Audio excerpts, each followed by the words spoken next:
My daughter hasn't taken off her coat in 3 months. I now know the horrifying reason why.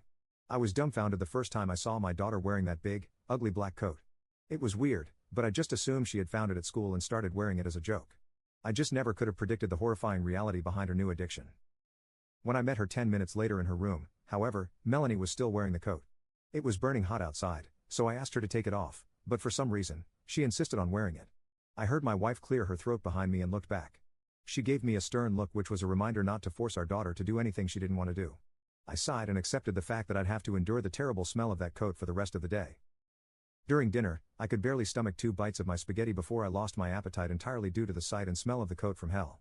Melanie, however, munched happily and even asked for a second plate. I was relieved when she finally ran off to play in her room. A couple of hours later, as I settled down for the night playing games on my phone, my wife entered the room looking alarmed. She told me, I just tucked Melanie in and she wanted to sleep in the coat. There was silence for a few seconds as we stared at each other. She wanted to sleep in the coat, I responded. My wife said, forget about it. Tomorrow she'll take it back to school and she'll be back in that expensive jacket you insisted on buying her. Oh, how I wish it would have been that simple. When I got home from work ready for dinner, I caught a scent of a terribly familiar odor as soon as I stepped in the house. Undoing my tie as I stepped into the dining room, I could see my wife sitting with her hands clasped under her chin, obviously livid but trying to hide it, and sitting in the godforsaken coat looking as though she was the happiest kid in the world. Was Melanie going to town on a cheeseburger? I asked her where her jacket was and she pointed across the room at her jacket, which was hanging on its hook on the wall. Perplexed, I looked at Judith, who had not taken a single bite of her burger or fries. I asked Melanie, so why did you decide to keep your classmate's coat? Did you find out who it belongs to? Melanie took a gulp of apple juice before turning to look at me. No one wanted it, Dad, so I'll just keep it. Great. Not a day passed that Melanie wasn't in that coat. During breakfast, playing outside, going to the store, going to school, playing with her toys, she was in it every waking moment. It wasn't long before we got a call from her teacher telling us how uncomfortable Melanie was making all of the other students.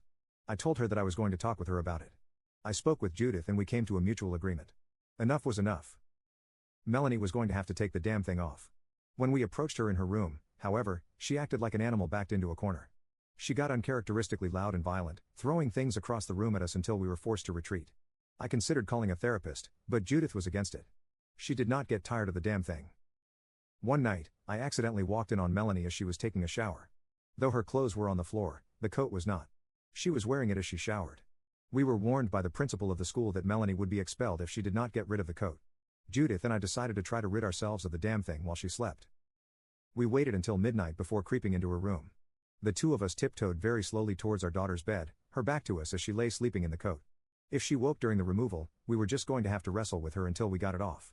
Catching a glimpse of our reflections in the mirror across the room, however, made me stop dead in my tracks. Melanie was not asleep. I could see her reflection in the mirror, her eyes wide and bloodshot, watching us as we approached. She was lying completely still, a manic look on her pale face.